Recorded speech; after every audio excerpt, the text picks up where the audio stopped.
नमस्कार दोस्तों, सपा का रुतबा राष्ट्रीय स्तर पर घटा है।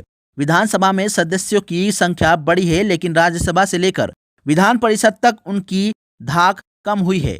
ऐसे में राज्यसभा की कमेटी से बाहर होने का खतरा मंडरा रहा है, तो विधान परिषद में नेता प्रतिपक्ष का पद भी होना पड़ सकता है। इससे पार्टी के सामने राष्ट्रीय राजनीति में चुनौती बढ़ेगी। इस लिहाज से भी आजमगढ़ और रामपुर लोकसभा का उपचुनाव अहम है।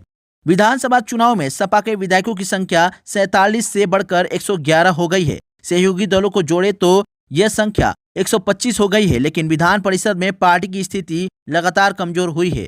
प्राधिकारी क्षेत्र चुनाव में 33 सीटें गंवाने के बाद सपा के 17 एमएलसी बचे थे।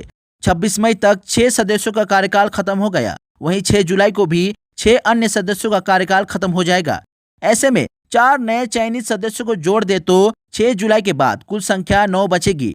नियमानुसार विधान परिषद में नेता प्रतिपक्ष का पद बनाए रखने के लिए 10 एमएलसी जरूरी होते हैं। अभी नेता प्रतिपक्ष के पद पर लाल बिहारी यादव है। ऐसे में प्रदेश की सियासत में नेता प्रतिपक्ष का पद सुर्खियों में है।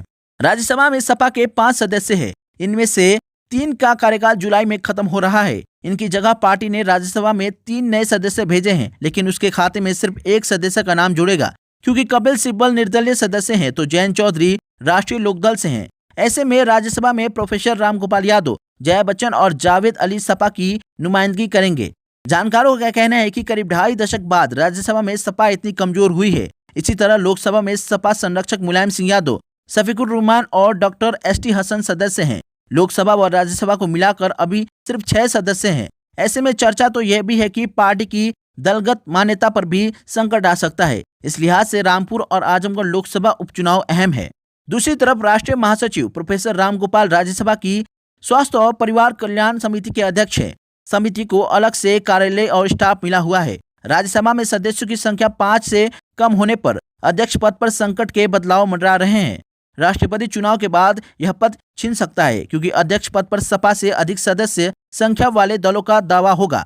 इस पर वरिष्ठ पत्रकार अरविंद कुमार सिंह कहते हैं कि राष्ट्रीय स्तर पर रुतबा बनाए रखने के लिए सपा को राज्यसभा व लोकसभा में सदस्य संख्या बढ़ाना होगा।